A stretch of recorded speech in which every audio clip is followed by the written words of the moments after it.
Conversar con Gary Rodríguez, años que no converso con Gary así, nos encontramos ocasionalmente y nos queremos harto, ¿no es cierto, querido? Así es, muy buenas noches, muchas gracias por el privilegio, diré, de esta entrevista. Gracias, Carlos, un gran amigo.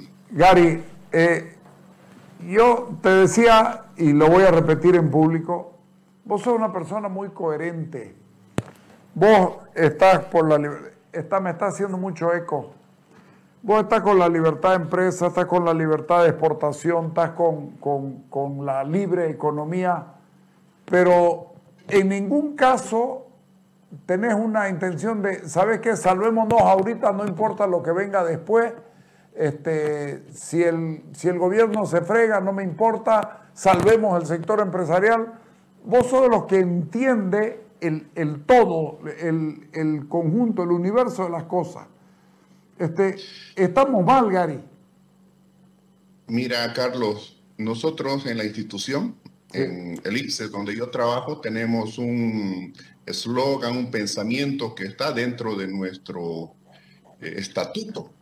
Y dice que como institución nosotros apoyamos toda actividad económica, comercial, de servicios que sea económicamente viable, ambientalmente sostenible y socialmente responsable. Y cuando hablamos de responsabilidad para con nuestros semejantes, pues hablamos de que queremos el progreso para todos, queremos un mejor país, menos pobreza, mejor salud, mejor educación, mayores oportunidades para nuestros hijos, nuestros nietos, etcétera. Queremos sostenibilidad, no queremos agredir al medio ambiente y queremos que la gente se gane su ingreso a través de empleos dignos. Esa es nuestra visión.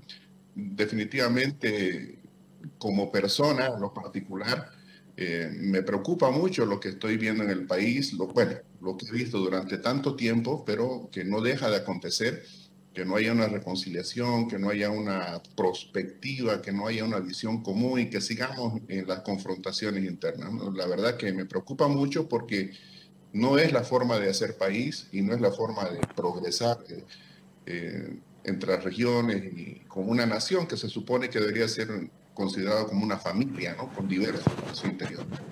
Gary, estamos trabajando en un país que está desperdiciando oportunidades. Está desperdiciando oportunidades porque se está coartando la libertad de empresa, se está coartando la libertad de exportación, se está coartando la posibilidad de mejorar los cultivos, qué sé yo, la posibilidad de iniciar pruebas ya serias y definitivas de lo genéticamente modificado.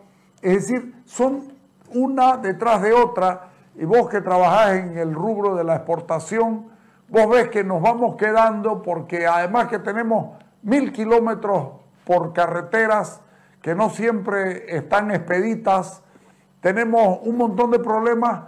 Encima de todo esto tenemos menor producción porque nuestra forma de producir todavía sigue siendo más allá de lo adelantado de nuestras maquinarias, sigue siendo rudimentaria en cuanto a la tecnología de la producción.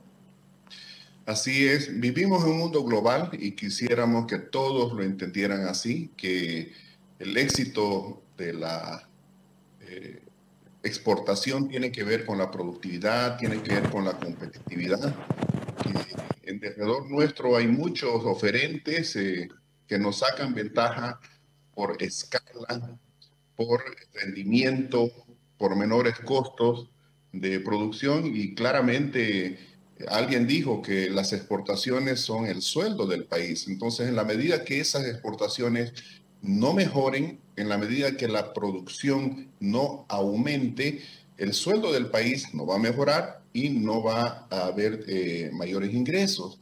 Entonces, ¿cómo podemos nosotros incrementar las exportaciones?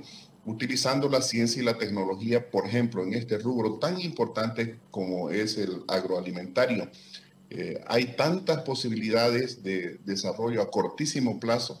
No nos cansamos de decir que la salida a la crisis que estamos viendo básicamente tiene que ver con dos sectores, con el sector agropecuario agroindustrial y con el sector forestal maderero. Reitero, siempre respetando al medio ambiente y siempre buscando el beneficio para toda la sociedad.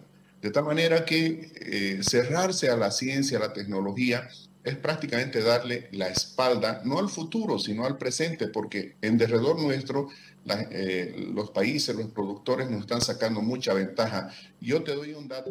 Si solamente tuviéramos las buenas prácticas agrícolas y la biotecnología en el caso del maíz, pudiéramos aumentar sin Sí, incrementar 1 metro cuadrado de terreno, el 100% del rendimiento, o sea, pasar de 3 toneladas por hectárea a 6. En el caso de la soya, para que lo entienda alguien que con un ejemplo más cercano, si es que tuviéramos los rendimientos gracias a la biotecnología que tienen Brasil, Argentina, Paraguay, Uruguay o Estados Unidos, que utilizan ya eventos apilados en las semillas genéticamente mejoradas de soya, pudiéramos aumentar 50% nuestra producción, o sea, nuestro rendimiento. ¿Eso qué quiere decir? en el mismo lote de terreno. 50% de ingresos. A los precios actuales, si hubiéramos tenido nosotros esta tecnología y las buenas prácticas, reitero, hubiéramos tenido 700 millones de dólares adicionales de ingresos como país. De eso es de que nos estamos privando, de que nuestros agricultores tengan mejores ingresos, de que nuestra agroindustria tenga más materia prima para moler y que podamos exportar más valor agregado. No solamente hablo yo de aceites o de tortas, sino también de carne, ¿no? Que es un rubro que está teniendo un éxito importante, aunque lamentablemente ha tenido también algún freno este año. Tenemos los frenos de nuevo con el nombre que le pongan, pero es una licencia previa de toda la tramitología que es tan desagradable. Lamentablemente sigue siendo el pan nuestro de cada día. Tenemos la licencia previa para eso. Están ¿Cómo entender lo de los carniceros, Gary? ¿Cómo entender lo de los carniceros? ¿Por qué esto? No, a ver, no solamente a este gobierno, Sí. a todos los gobiernos, yo diría que en todas partes del mundo le preocupa la inflación. Le preocupa que suban los precios porque normalmente los asalariados, la No, de gente acuerdo. reclama, ¿verdad? Sí, Entonces, sí. para entender la lógica de lo que está pasando acá y también ha pasado en otros países, quieren controlar el nivel de precios, sobre todo de productos alimenticios. Por eso hablamos de la soya, hablamos del maíz, hablamos del arroz, de las carnes, etcétera, que están controlados, están con precios de referencia, incluso los llamados precios justos, ¿no es cierto?, para que no suban. Ahora, el problema, ¿cómo lo entendimos el tema de la carne? Quisiera hacer una retrospectiva cortita, como por 14 años se trabajó sector público, sector privado para eliminar la aftosa en Bolivia y se logró. Sí. La Organización Internacional de Epizootias en Francia nos catalogó como un país libre de aftosa sin vacunación. Ahora, ¿de qué hubiera valido que el sector ganadero hubiera invertido en pastura, en potreros, en genética, en sanidad, en frigoríficos, construir su cadena de frío si no hubiera habido mercado? ¿De qué hubiera valido si el gobierno entusiastamente hubiera abierto el mercado, pero no hubiera habido la oferta? Esta reflexión que hago es bien importante, porque resulta que en paralelo al término ya cuando estábamos por ser declarados libres de aftosa, el sector ganadero invirtió y el gobierno hizo su parte para abrir el mercado de la China y otros mercados a través de protocolos sanitarios. Esa es la forma como los países progresan, porque entonces cada quien está cumpliendo su rol. Ni el ganadero puede abrir el mercado con un protocolo sanitario, porque eso le corresponde al gobierno, ni el gobierno debe ponerse a producir ganado o hacer frigoríficos, porque eso es competencia del privado. Y esta sinergia público-privado, ¿qué es lo que ha logrado?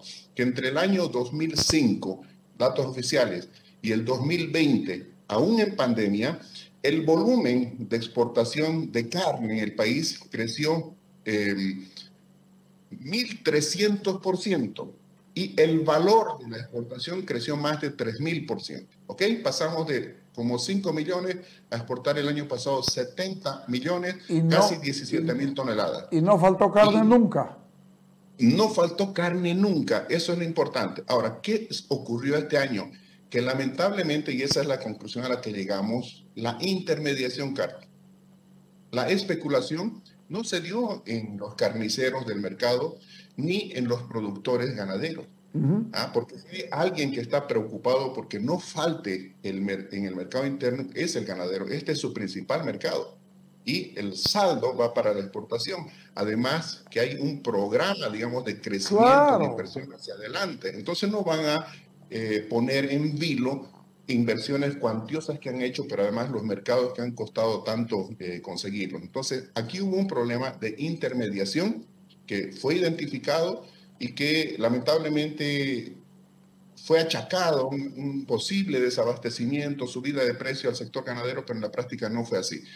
Nosotros como institución en su momento dijimos había que sentar a todos los actores para ver exactamente dónde estaba el problema, y el problema fue en la intermediación. A veces también dejamos pasar mucho las cosas, Gary, porque este tema de la intermediación tiene al menos 5 o 7 años que viene repitiéndose periódicamente, unas veces con más y otras veces con menos fuerza, pero somos muy de dejar pasar las cosas y no solucionarlas. Yo no creo que esté solucionado el problema y el próximo año seguramente volverán e insistirán con esto. Pero sigamos con otras cosas. El Estado está poniendo cortapisas permanentes y no cumple el rol que debiera cumplir. ¿Qué pasa con los corredores de exportación por acá, por el otro lado, por el oriente? ¿Cómo puede ser, Gary? Fíjate vos, no se vende el etanol en Occidente porque es un acuerdo que tiene el gobierno con los importadores, y esto lo he denunciado ya, con los importadores, con los dueños de cisternas que traen petróleo, es decir, que traen gasolina de hidrocarburos. Y entonces, por eso es que cuesta llegar a Occidente, porque les va a fregar el negocio que tienen ellos, que por ahí es muy bueno. ¿Cómo entendemos todo esto? ¿Cómo entendemos que el gobierno los tiene a los agricultores, a los sucraalcoleros, con 150 millones de litros que no les compra y que les comprometió comprar? Mira, Carlos, es un tema definitivamente de fondo. Voy a introducir además un elemento adicional.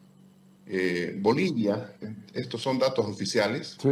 Importaciones de hidrocarburos, concretamente combustibles líquidos, entre el año 2006 y el año 2021, Bolivia gastó 3.056 millones de dólares, 3.056 millones de dólares importando gasolina. ¿Ya?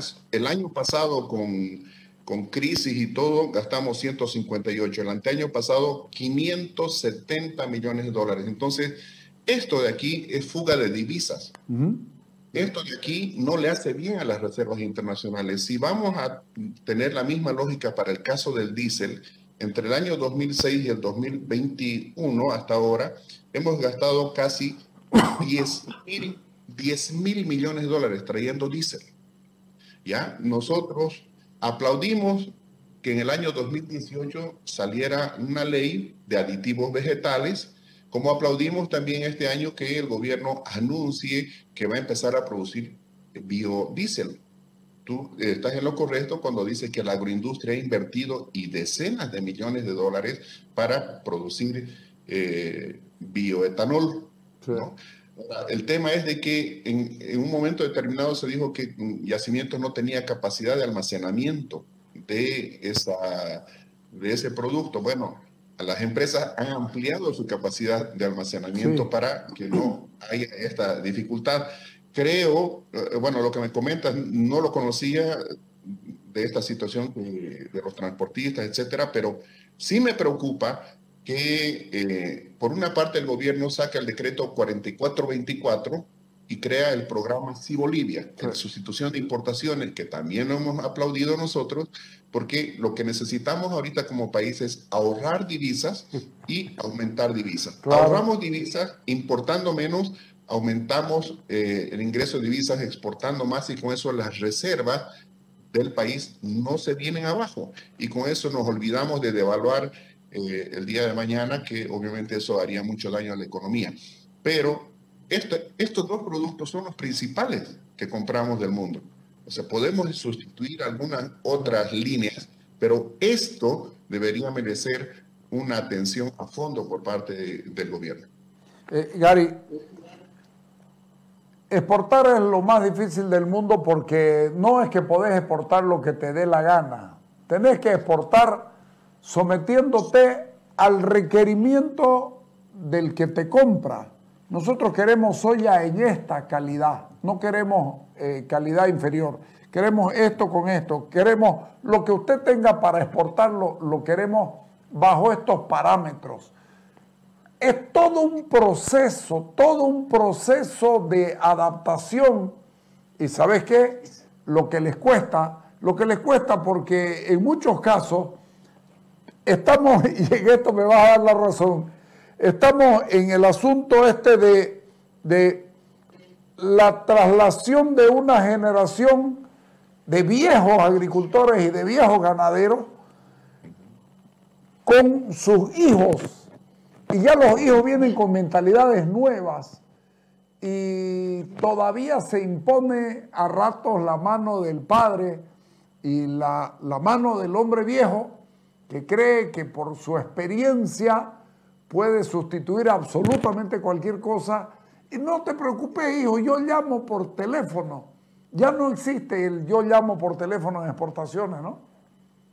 No, hay un dicho además, dice, exportar, o sea, ganar un mercado es difícil, mantenerse en el mercado Es más es difícil. aún más difícil. Salir del mercado y volver a entrar muchas veces es imposible. El caso del algodón, los años 70. Exactamente, Ahí porque déjalo tiene que aguantar. ver con la confianza. Claro, Tiene que ver con la confianza, ¿no? Cuando tú te portas mal a nivel internacional y mucho más ahora, cuando en tiempo real se conoce absolutamente todo, hay centrales de riesgo para empresas, etcétera. Cuando tú pierdes la confianza de los compradores, siempre van a haber otros 100 oferentes que van a ofrecer incluso mejores condiciones que claro. tú. Y no solamente calidad, también oportunidad. ¿Qué es la competitividad? ¿Cómo definimos nosotros la competitividad, Carlos? Tener un producto de calidad a un precio accesible y con oportunidad. De nada sirve que tengas una buena soya, de nada sirve que tengas un buen precio, pero si, por ejemplo, no puedes llegar a tiempo a un puerto de embarque o a un mercado destinatario, no vale de nada tu esfuerzo. Sí. Hablemos de los puertos. Tenemos en los corredores nuestros de exportación del Oriente, tenemos 3 puertos que pudieran estar funcionando a full y no hemos sido capaces de hacerle un dragado como el que corresponde a ese río. Y resulta que en determinada época del año no pueden arribar los buques, más bien los remolcadores, porque el calado te llega a las rodillas a una persona. Estaba viendo el otro día, Gary, un programa de la hidrovía en Jorge Lanata, y en el mapa de Jorge Lanata comienza en Cáceres, y de ahí baja, y se transportan 20.000 millones de dólares por año, y nosotros estamos perdiendo la gran oportunidad porque seguimos solamente mirando los corredores de exportación por Arica o por Chile, y resulta que siempre le estamos, además somos nosotros los que le ponemos problemas a Chile permanentemente. ¿Qué hacemos con todo esto? A ver, en el año 2018, no recuerdo si es 30 o 31 de octubre, hubo un acto en Puerto Jennifer, Sí, en señor. el Canal Tamengo, donde luego de haber perdido la demanda ante la Haya, el gobierno decidió mirar al Atlántico. Entonces, en esa fecha, a finales de octubre, se inaugura lo que se llama el Sistema Portuario Boliviano hacia el Atlántico. Bueno, Carlos, el memorándum de 1904 decía exactamente eso. O sea, después de más de 100 años, alguien dijo, bueno, tenemos que salir por el Atlántico. ¿Por qué? Porque teníamos un conflicto con el Pacífico. Ahora, es cierto lo que tú dices. Si tuviéramos una lógica y una perspectiva de país, ese canal también lo que conecta con el río Paraguay y hace a la lógica de estos 5 países, como tú dices, Cáceres, Brasil, Bolivia, Paraguay, Uruguay y Argentina, más de 3.000 kilómetros. Sí, en la lógica de país, ¿quién atiende los caminos troncales? ¿Quién se encarga por ley de los caminos troncales? El Estado, ¿no es cierto? El gobierno central. Bueno, esta debería ser una gran vía que el Estado debería preocuparse de dragarlo. No lo hace, lo está haciendo Puerto Jennifer. Y con eso garantizando que por lo menos los 365 días se pueda navegar, puedan subir las barcazas, los remolcadores, pero no al 100%. Ahora, hay otras formas de garantizar que ese canal, no solamente con el dragado, sino con más afluencia de agua, pueda estar disponible el total del año y con eso mejorar la competitividad del comercio exterior.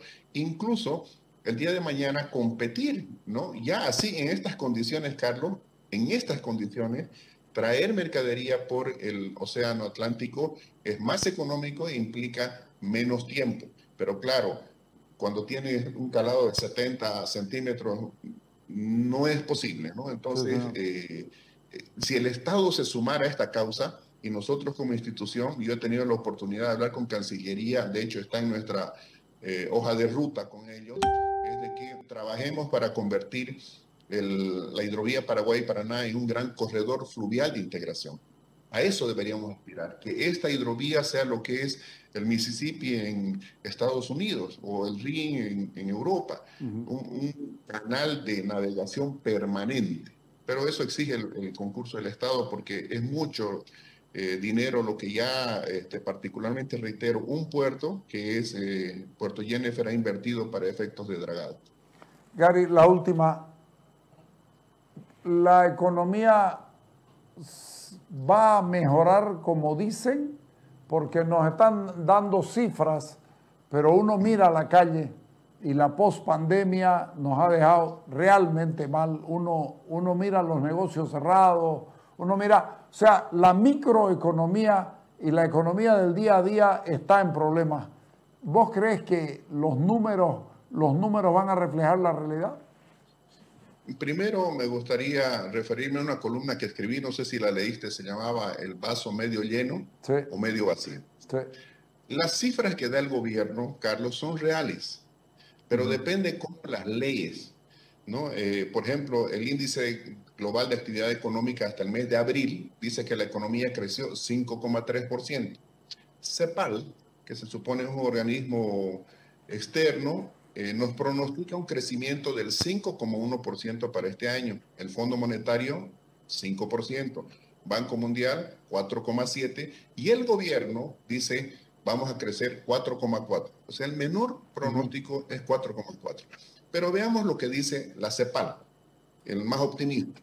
Si creciéramos 5,1% este año, y se confirmara que en el 2020 la economía cayó 8,4%, que ese es el dato del gobierno, resulta que creciendo 5,1% estamos un poquito más de 3 puntos por debajo de lo que la economía era en el 2019. Ahora, la CEPAL dice, Bolivia crece 5,1% este año y el próximo año 3,5%. Si se cumple ese pronóstico de crecimiento acumulado, en 2002 estaríamos acabando en la misma, en el mismo portento, el mismo tamaño de economía en términos de quantum, de volumen que teníamos en el 2019. O sea, no hemos avanzado, sino que hemos recuperado ese camino. Cuando tú dices que la gente no lo siente, es claro, el último reporte que daba el ministro de Economía y Finanzas Públicas habla de una tasa de desocupación del 7,6%. Eso quiere decir que hay más de 300.000 personas desocupadas en este momento. Y en realidad eso es urbano. No estamos hablando de lo que pasa en el campo. Entonces, la economía, Carlos, va a crecer. Definitivamente va a crecer. ¿Por qué? Porque nos estamos comparando con un mal año, como el del año pasado, pero hay sectores que realmente dan pena. Y te voy a dar un dato oficial. El sector de turismo, por ejemplo. Claro. Nosotros a partir del año 2012 empezamos a recibir un poquito más de 1 millón de turistas por año, a partir del 2012. Llegamos a superar los 1.400.000, digamos, en el 2017, porque el gobierno lanzó su programa o su marca Bolivia Corazón del Sur. No sé si te acuerdas, le empezaron a dar mucho al turismo. Casi llegamos a 1,5 millones de turistas en el año 2019. ¿Qué pasó el año pasado? Se cayó a 377.000 la cantidad de personas que llegaron. Pero escucha esto. Por eso es que el sector turismo está tan golpeado y por eso es tan penoso esto que ha pasado en Potosí, de que encima de que este sector está golpeado, todavía los bolivianos como que nos esmeramos en hacernos daño. Entre enero y mayo del año 2019, enero a mayo del 2019, habían llegado 622.000 personas al país, ¿ok? Entre enero a mayo del año pasado, 339.000, o sea, casi la mitad. Entre enero a mayo de este año, 55.000 personas. Esta es la realidad del sector turismo. Yo creo que aquí hay que trabajar mucho. Por eso es de que la gente a veces dice, no siento la mejora, pese a que está habiendo crecimiento. El sector de turismo, el sector de gastronomía, son de los más golpeados. Ya estamos volviendo de a poco a la nueva normalidad. Hay sectores que no paran de crecer, el agropecuario es uno de ellos, por eso deberíamos apostar, el sector forestal maderero, pero verdaderamente hay otros que las van pasando mal, Carlos. Ok, te agradezco mucho, querido. Ya hablamos, ¿sí? Muchísimas gracias. Un gran abrazo y bendiciones para todos. Gracias, gracias. Bueno, esta mañana yo decía 1 millón de turistas. El año pasado 50.000. Es muy triste esto. Es muy malo para el país. Vámonos al corte.